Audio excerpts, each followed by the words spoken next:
नमस्कार, express news Bharat देख रहे हैं आप। मैं हूं आपके साथ सुरभि। देखिए, आज बात होगी गाजा में इजराइल और हमास के बीच बहुप्रतीक्षित युद्ध विराम समझौते को लेकर। देखिए, गाजा में सीज फायर की घोषणा ने एक नई उम्मीद और राहत की हवा दी है। वर्षों से चल रहे संघर्ष और हिंसा के बाद अब सीज फायर की खबर सामने आई थी तो गाजा के लोग खुशी से झूम उठे। ये पल उनके लिए एक ऐतिहासिक और भावनात्मक मोड़ था, क्योंकि हर रोज की कष्टदायी स्थिति, बमबारी और आंसू के बीच अब शांति की उम्मीद का सूरज उगने लगा था। जल्द ही हमास इजरायली बंधकों को रिहा कर रहा है। खुद कतर के प्रधानमंत्री शेख मोहम्मद बिन अब्दुल रहमान अल सानी ने दोहा में गाजा सीज फायर की घोषणा की थी।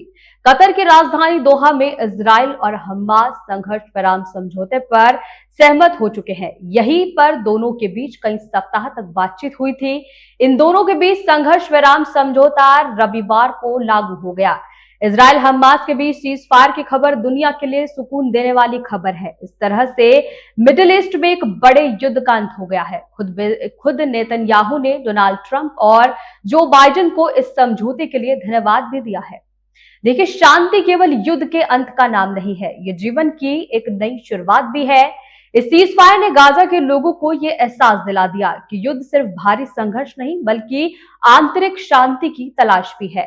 गाजा के एक छोटे से मोहल्ले में, जहां की सड़कों पर हर दिन खौफ और निराशा का माहौल रहता था, लोग एक दूसरे के गले मिलकर खुशियों के आंसू बहा रहे थे। कई परिवार जिन्होंने अपने प्रियजनों को खो दिया था, वो एक पल को विश्वास भी नहीं कर पा रहे थे कि अब उनके बच्चों को सुरक्षित वातावरण में बड़ा होने का मौका मिल पाएगा।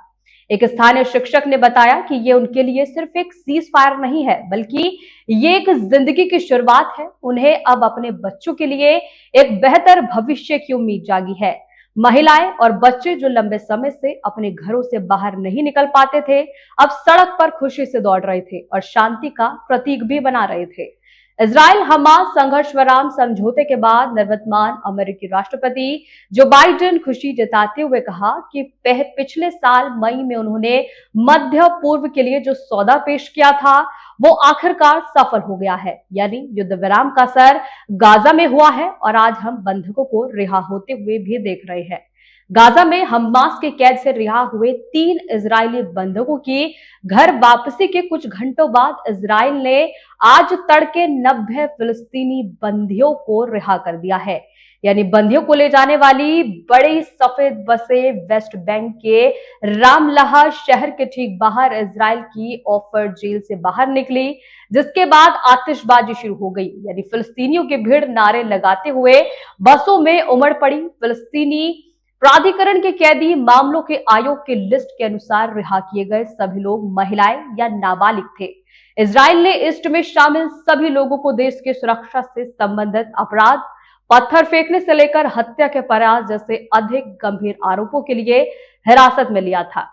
वेस्ट बैंक पर कब्जा करने वाली इजरायली सेना ने फिलिस्तीनियों को किसी भी प्रकार के सार्वजनिक उत्सव के खिलाफ बार बार चेतावनी भी दी है। हालांकि इजराइल और हमास के बीच गाजा युद्ध विराम समझौते के पहले चरण के हिस्से के रूप में निर्धारित अदला बदली के समझौते में इजराइल ने लगभग 2000 कैदियों को रिहा करने के बदले में अगले 6 सप्ताह में हमास द्वारा फिलिस्तीनी क्षेत्र में रखे गए 33 इजरायली बंधकों को धीरे धीरे रिहा करना शामिल है।